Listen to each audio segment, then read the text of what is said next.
ያ ጥያቄ ያለው አለ?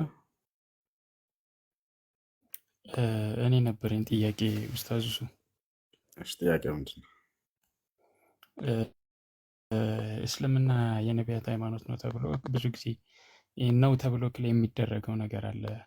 እሱ ማለት አሁን በዘመን አሁን በእናንተ ስታከብሩ 1447ኛ ጊዜ ቁርአን የወረደበትን ምናምን ተብሎ ይነገራል። ከዛ በፊት የነበረው ደግሞ መጽሐፍት አደሴም ታይም ደግሞ ቁርአን ላይ ቀድሞ መጽሐፍት እንደነበራቸው ይናገራል። በዚህ እይታ መሰረት የነቢያት ሃይማኖት ነው የሚባለው እንዴት ይታያል ነው የኔ ጥያቄ። እሺ በመጀመሪያ 1447 ዓመተ ሂጅራ ብለን የምንቆጥረው እስልምና የተጀመረበት ዓመት ሳይሆን ነቢይ ሙሐመድ ሰለላሁ ዐለይሂ ወሰለም ከመካ ወደ መዲና ስደት ያደረጉበት ቀን ነው። ከዚያ ቀን ጀምሮ የተቆጠረ መቁጠሪያ ነው እሱ እንጂ የእስልምና ሃይማኖት የተጀመረበት አይደለም። ሲቀጥል የእስልምና ሃይማኖት ጀማሪና ደንጋጊ የሃይማኖቱ ደንጋጊ ራሱ አምላክ እንጂ ሰዎች አይደሉም። ምድር ላይ ድንጋጌነቱ እስልምና ሃይማኖት ከሰማይ ነው። አምላክ ራሱ ነው የደነገገው።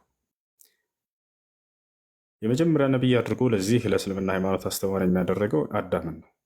አላህ በቁርአን ላይ ሲናገር ወለቀድ አሂድና ኢላ አደም ሚን ቀብል ይላል። በእርግጥም ወደ አዳም ኡስታዝ ይቅርታ ሚስ ማለት በስተት እየተረዳኝ ነው እያልኩ ያለሁትን አይሜን አሁን ከቁርአን በፊት እስልምና አለ ካልከኝ በምን ይመሩ ነበር አይነት ነው የኔ ከጥያቄ። በመጽሐፍቶቻቸው በየዘመናቱ በተውራት፣ በኢንጂል፣ በዘቡር አላህ በየዘመናቱ በሚሰጣቸው በነዛ መጽሐፍቶች ይመራሉ። እነዚያም ቁርአን ተብሎ ይጠራሉ።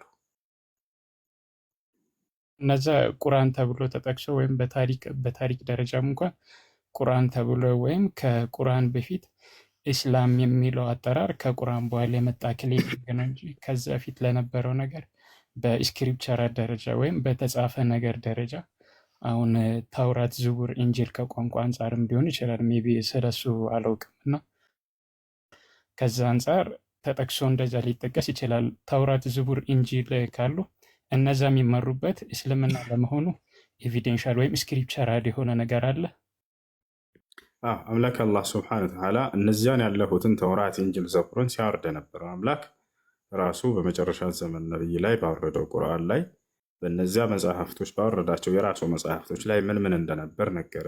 ነቢያቶች ሙስሊሞች እንደነበሩ እስልምና ሃይማኖትን ደንግጎላቸው እንደነበር ነገረ። በሱራ ሹራ 2ኛው ገጽ ላይ ለኖህ፣ ለአብርሃም፣ ለሙሴ፣ ለክርስቶስ ለእነዚህ ሁሉ አንድ ሃይማኖትን እስልምናን ደንግጌላቸው ነበር እያለ ይናገራል።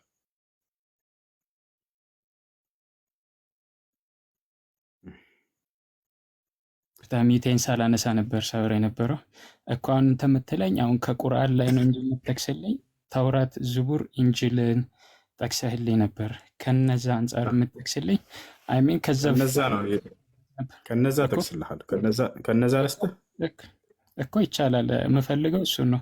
አንደኛ ነገር ተውራት ማለት ምን ማለት ነው? ኦሪት ተውራት ማለት ነው ከማን ዘንድ የመጣ ነው? ተውራት ከማን የመጣ እኮ ተውራት ዝቡር እንጂ ስትረዳየው ከማን ዘንድ የመጣ መጽሐፍ ነው ተውራት እኮ ገባኝ እኮ በአንተ አመጣጠር ማለት አንተ ባልኬ መሰረት ልመጣልህ እኮ ነው እኮ ሀሳብ ማለት የተራራቀ እንዳልሆነ ነው የሚታየ። ታውራት፣ ዝቡር፣ ኢንጂል፣ መዝሙር፣ ወንጌልና ኦሪት መጽሐፍትን መሰል እነዚህ እጃችሁ ላይ ያሉ መጽሐፍት እነሱን አይደሉም። እነዚህ ሰዎች ናቸው ከነቢዩ በኋላ ተነስተው የጻፏቸው። እነዚህ መጽሐፍቶች አይደሉም። እኛ ተውራት ስንል በኪዳን ለማለት አይደለም። ቆይ እንጂል ስንል አዲስ ኪዳን እነ ጳውሎስ ምናምን ተሰብስበው የጻፉትን ለማለት አይደለም። አላህ ለዒሳ ያወረደው መጽሐፍ ነው። አልገባኝም። እስቲ ትደግምልኝ። ተውራት ስንል ማን እንደጻፈው የማይታወቁ እነዛ ብሉይ ኪዳኖችን ለማለት አይደለም። ኢንጂል ስንል እነ ጳውሎስ ምናምን እነ ማርቆስ ተሰብስበው የጻፉትን መጽሐፍ አይደለም። አላህ ስብሐነሁ ወተዓላ በቀጥታ ለሙሳ በቀጥታ ለዒሳ የሰጣቸው መጽሐፍቶች ናቸው። ተውራት ለሙሳ የሰጠው ነው። ኢንጂል ለዒሳ የሰጠው መጽሐፍ ነው። እነዚህ እጅህ ላይ ያሉ መጽሐፍቶች ደግሞ ኢየሱስ ክርስቶስ ካረገ በኋላ የተጻፉ መጽሐፍቶች እንደሆኑ አንተም ታውቃለህ። ሁሉም ክርስቲያን ያውቃል። ኢየሱስ እያለ ራሱ አልተጻፉም ነበር። አላህ ደግሞ ኢንጂል ብሎ የተናገረው ለዒሳ በቀጥታ ሰጠሁት ብሎ የተናገረው ወአተይናሁል ኢንጂል ይላል። ኢንጂልን ሰጥቼዋለሁ ለዒሳ ይላል። ዒሳም ሲናገር አታኒየል ኪታብ አለ፣ መጽሐፍን ሰጥቶኛል እያለ ይናገራል። ለሙሳም ልክ እንዲሁ በዘመኑ ለራሱ ነው የሰጠው። ወለቀድ አተይና ሙሳ ልኪታበ ይላል። በእርግጥም ሙሳን መጽሐፍን ሰጥቼዋለሁ አለ።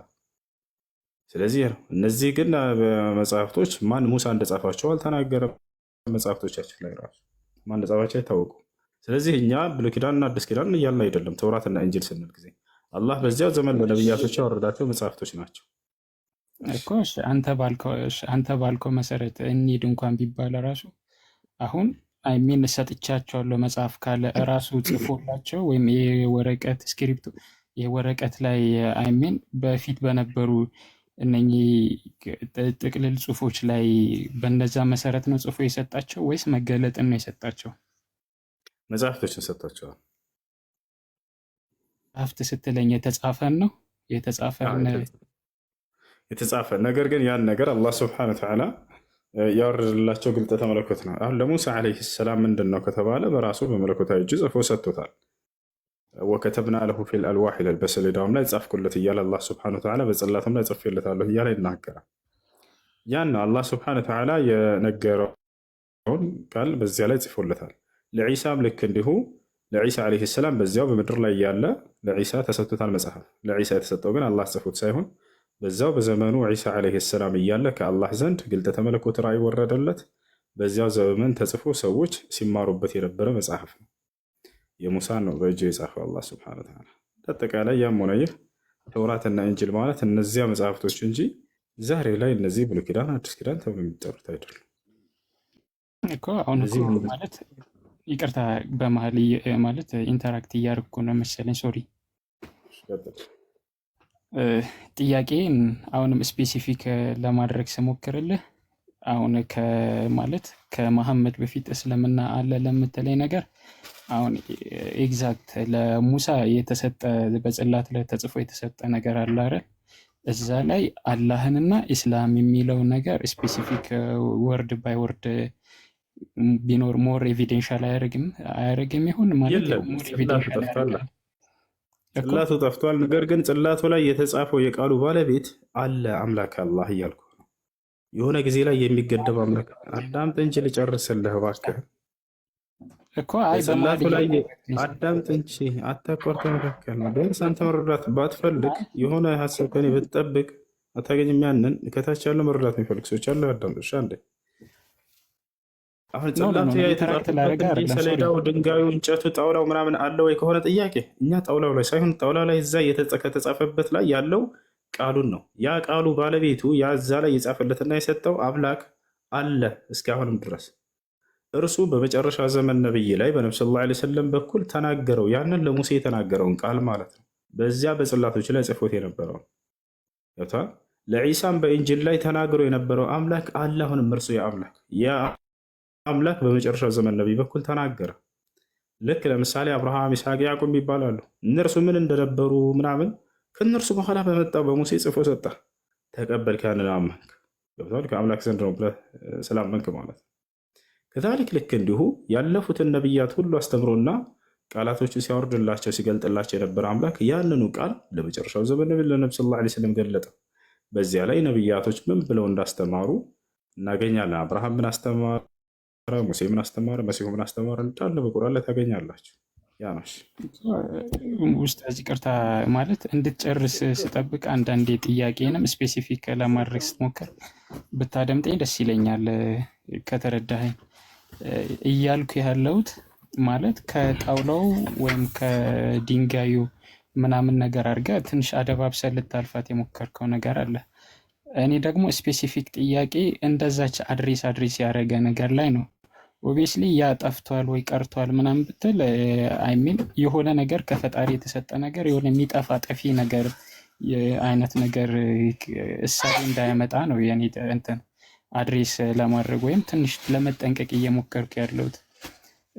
ጥያቄን አሁንም በድጋሚ ስፔሲፊክ ላደርግልህ ስሞከርልህ ቁርአን ለመሐመድ ነው የተገለጠው። ከዛ በፊት በነበሩ የነቢያት ሃይማኖት ኢስላሚክ ነው ለምትለኝ ነገር ጥያቄን እዛች ጋር ስፔሲፊክ ለማድረግ ስሞክርልህ፣ ሶሪ ይቅርታ ካረዘምኩብህ፣ እነዛ ለነቢያት በተሰጣቸው መጽሐፍ ላይ ያ ነገር ጠፍቷል የምትለይ ከሆነ ከፈጣሪ የሚሰጥ ነገር የሆነ ሰዓት የሚጠፋ የሆነ ሰዓት ደግሞ የሚጠበቅ አይነት ነገር እንደሆነ ማለት እኮ አላልኩህም። እንደስ ቅድም ነው እንዲህ ካልከኝ እያልክ እየመለስክ እኮ እኔ ያልኩህን አግኝተኸዋል፣ ግን እሱን አንተ አሁን አጣጥልሃለህ። እንጨቱን ጣውላን ከሆነ የፈለግከው አሁን ላይ የለም። በዚያ በእንጨቱ በጣውላው ላይ አዳምጥ እንጂ ተጽፎ የነበረው ቃል ከሆነ የፈለግከው አዳምጥ እንጂ አትደረበው። እንጨቱን ጣውላን ከሆነ የፈለግከው ጽላቱ የሚቆይ ነገር አይደለም። ገብቶሃል አይደለ? በዚያ ላይ የተጻፈውን ቃል አልፈልግም አልክ አንተ። እኔ እንጨቱን አምጡልኝ በዛን የተጽፎ የነበረውን በሙሴ ጊዜ ላይ የለም ያታገኘውም። መሀል በእርሱ ላይ የተጻፈውን ግልጠተ መለኮት ግን ያንን የተናግሮ የነበረውን አምላክ ሲናገር የነበረውና በጽላቱ ላይ የጻፈለት አምላክ እኔ ነኝ በጽላቱ ላይ እንዲህ እንዲህ ብዬ የነገርኩት ብሎ ተናገረ። በመጨረሻው ዘመን ነብይ በኩል ያ ነው እያልኩኝ ያለሁት። ቃሉ ጠፍቷል እንድንላችሁ ከሆነ አልጠፋም። የቃሉ ባለቤት አለ። ምን ተናግሮ እንደነበር ባለፉት ነብያት በኩል በመጨረሻው ዘመን ነቢይ በነቢ ሰለላሁ ዐለይሂ ወሰለም በኩል ሁሉንም ገለጠው። ላሳየው ያንን የነብያት ትምህርት ከፈለክ እንጨቱን አምጡልኝ ድንጋዩን ምናምን ከሆነ ያ ፖይንቲን አሁንም እኮ ትንሽ አድሬስ ለማድረግ ትሞክርና ሽርተት ትላለህ። አግኝተኸኛል? ፖይንቲን አላገኘሁም። በቃ ፍረድ። በደንብ አግኝተታል። መልሱን መቼ እንዳገኘው ታውቃላችሁ? ቅድም ምን አላት? እንጨቱን ነው የምፈልገው ትለኛለህ አለ። አሁን እሱን ነው እየፈለክ ያለው። የተጻፈውን እንጨቱን አምጡልኝ። ወረቀት ብሎ ተሳሳተና ወረቀት በዚያ ዘመን እንደሌለ አውቋል። እንደገና በዚያው ዘመን የተጻፈ ነገር በቃ አለ። እንጨትና ድንጋይ እየጠየቁ ነው ክርስቲያኖች። አያችሁ፣ በእነ ሙሴ ዘመን የተጻፈውን ድንጋይ አምጡልን፣ እንጨቱን፣ ጽላቱን። ወረቀት የለም ሌለ ይዘህ ድንጋይና እንጨቱን ሳይሆን በእርሱ ላይ ሲናገር የነበረና ሲገልጽ የነበረው አምላክ ተሳስታል። እንደዛ አልጠየቀም። ተረጋጋ እንጂ የሆነ የምታደባብሰው ነገር ስለማይመች እኮ ነው። የምታደባብሰው ነገር የጠየቀው ቃላት ተውና፣ አሁን ሀሳቡ ላይ ትኩረት አለ። ምንድን ነው የጠየቀው? ንገረን አንተ። ከዛ አስቀድሞ ለሙሴ በተሰጠው ጽላት የተጻፈው ኢስላማዊ ነው የሚል ነው እንዴ? ነው በኢስላሚክ ነው እንዴ? ነው እኮ እንደዛ ከሆነች ለማለት ነው። እንደዛ አይደለም የጠየቀው እሱ። ያን በዚያ ዘመን የተጻፈውን አምጡልኝ ነው እያለ ያለው እሱ እኮ። ኢስላም ስለመሆኑ ኢስላማዊ ስለመሆኑ ማስረጃ አለ እንዴ? ከዛ ከነቢዩ መሐመድ ከመምጣት በፊት ኢስላም አልነበር እንዴ? የለም ነው የልጁ ትክክለኛ ጥያቄ። ስለዚህ ኢስላም የታወቀው ከነቢዩ መሐመድ መምጣት በኋላ ነው። ተውራትና ኢንጂል እያለ እየጠየቀ ነው እያልኩ ነው። አትሰማም? ተውራት ኢንጂል የሚል ፊደል ሰምተሃል? አልሰማህም ሲናገር ወይስ ሰምተሃል? አልሰማህም? ተስፋ ወጣው ለራሱ ወጣው ውጣ ታረ ያሽወር የሚፈልጉት ድንጋዩን ነው። ተረጋግተናል። ይሄን ጣውላውን አንጣለን። እሺ፣ እዛ ላይ ተናጋሪው አለ፣ አምላክ ነው። እዛ ላይ ሲገልጥ የነበረው አምላክ የጠየቃችሁትን መጽሐፍ ራሱ ምን እንደገለጠ ነግሯችኋል። እንስጣችሁ አንፈልግም።